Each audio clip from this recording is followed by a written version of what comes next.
প্রিয় দর্শক, আসসালামু আলাইকুম। স্বাগত জানাচ্ছি রয়্যাল বাংলা টিভির সংবাদে। সাথে আছি আমি জাহিদুল ইসলাম রনি। এখন দেখবেন প্রতিনিধির পাঠানো ভিডিও চিত্রে রয়্যাল বাংলা টিভির সংবাদ। যে আমি প্রত্যেকটা কাজ করার আগে যাচাই করব যে কাজটা কি আমার সৃষ্টিকর্তার হুকুম আছে কিনা এবং এটা আমার নবীর তরিকা অনুযায়ী হইতেছে কিনা। এমনকি আমরা যে যে পেশায় আছি, হয়তো কবিতা কিংবা লেখালেখি করি, শিক্ষক, যে কোনো পেশায়, যে আমার এই কাজটা যেন আমার আল্লাহর সন্তোষের জন্য হয়, মানুষের কল্যাণে হয়, দেশের কল্যাণে। যদি এই চিন্তা থাকে তাহলে প্রত্যেকের কাজটাই ইবাদত হবে। তার পেশা হিসাবে যেমন নাকি তার জীবিকা নির্বাহ হবে, তার এ থেকে উপার্জন হবে, পাশাপাশি কাজটা তার ইবাদত হয়ে যাবে যদি এটার মধ্যে তার তাকওয়া থাকে, তার ক্ষুধাবিধি থাকে, যদি তার ক্ষুধার এবং তার সৃষ্টিকর্তার সন্তুষ্টির জন্য সে কাজটা যদি করে। এমনকি আপনার প্রত্যেকটা কাজে আপনার যখন খাবার সামনে আসে তখনও যাচাই করা যে আমি তো বাজার থেকে লেবু আনি নাই, লেবু তো বাসাও ছিল না, ওটা কই থেকে আসলো, এটা কি হালাল পয়সা আসলো না হারাম পয়সা আসলো, কিভাবে আসলো, এরকম যে কোনো জিনিসে যাচাই করা। আমার ছেলে তো ছাত্র, সে তো এত দামি মোবাইল কেনার কথা না, বা আমার মেয়ে তো ছাত্রী, এত দামি মোবাইল কেনার কথা না, এই মোবাইলটা কে দিল, প্রত্যেক যাচাই করা। তাকওয়া। আর রমজান মাস বিশেষ করে মুহাম্মদী উম্মতের জন্য বিশেষ এক নিয়ামত, এই জন্যই যে এই সময়ে আপনার প্রত্যেকটা আমলের সবকে 70 গুণ বাড়াই দেওয়া হয়েছে, নকলকে ফরজের সমতুল্য করা হয়েছে।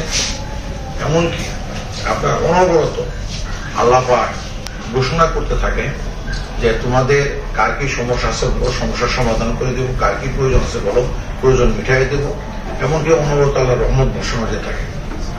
আর আমাদের পবিত্র কোরআন শরীফ এই মাসে নাযিল হয়েছে, এমনকি সমস্ত আসমানি গ্রন্থ এই মাসে নাযিল হয়েছে। এমনকি আমরা যারা মুসলমান, আমরা তো এটা বিশ্বাস করি এবং এটা ইমানের একেবারেই প্রাথমিক স্তর যে আমাদের কোরআন এইরকম একটি গ্রন্থ, পূর্ববর্তী যত আসমানি কিতাব ছিল, এমনকি দুনিয়া আখেরাত সার্থক, আসমান সার্থক, জমিন দৃশ্য অদৃশ্য যত জ্ঞান আছে সমস্ত জ্ঞানই কোরআনের মধ্যে নিহিত আছে। সমস্ত জ্ঞান বিজ্ঞান মহাগ্রন্থ। এমনকি আপনার কোরআনেরই আল্লাহ পাক 55টা নাম দিচ্ছে, যে কোরআন হচ্ছে আসলে হাকিম, জ্ঞানের ভান্ডার।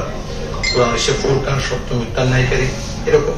কাজে আপনার এইরকম একটি মাসে আমরা আপনার যত বেশি আল্লাহর ইবাদত করতে পারি, এমনকি আমরা যারা কবিতা চর্চা করি, কবিতা, কবি এবং আপনার নবী কথাটা কাছাকাছি, এমনকি তাদের কাজটাও কাছাকাছি।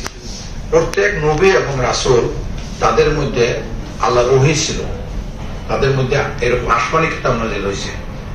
কিন্তু আমাদের নবী সর্বশেষ, মুহাম্মদ সাল্লাল্লাহু আলাইহি ওয়াসাল্লাম, আর কোন নবী আসবে না। কিন্তু কিয়ামত পর্যন্ত মানুষ আসতেছে, মানুষ অনবরত আসবে। তখন এই যে মানুষ যে আসতেছে, তাদেরকে সৃষ্টিকর্তার দিকে, ভালোর দিকে, এরকম মঙ্গলের দিকে, কল্যাণের দিকে কারা আহ্বান করবে বলা হয়েছে সমস্ত মানুষের এই দায়িত্ব। এবং যারা আহ্বান করে তাদের মধ্যে প্রথম সারিতে আছে কবি সাহিত্যিকরা। এবং যেমন নাকি নবীদের উপরে ওহী নাযিল হইতো, কবিদের মধ্যে ওহী নাযিল হয় না, কিন্তু কবিদের মধ্যে আল্লাহর একটা এলহাম আসে, একটা এলহাম আসে। এই এলহামটা হচ্ছে সে বুঝতে পারে যে আগামী দিন কি হবে, আগামী বছর কি হবে, 10 বছর পরে কি হবে, 100 বছর পরে কি হবে, এটা সে বুঝতে পারে। তার জ্ঞানের এই গভীরতা, এরকম প্রসারতা আল্লাহ পাক তার মধ্যে দিয়ে দেয়। এই জন্য আপনার হয়তো আমাদের জীবনানন্দ বলছে যে অনেকে কবিতা লেখেন, সবাই কবি না, কেউ কেউ কবি।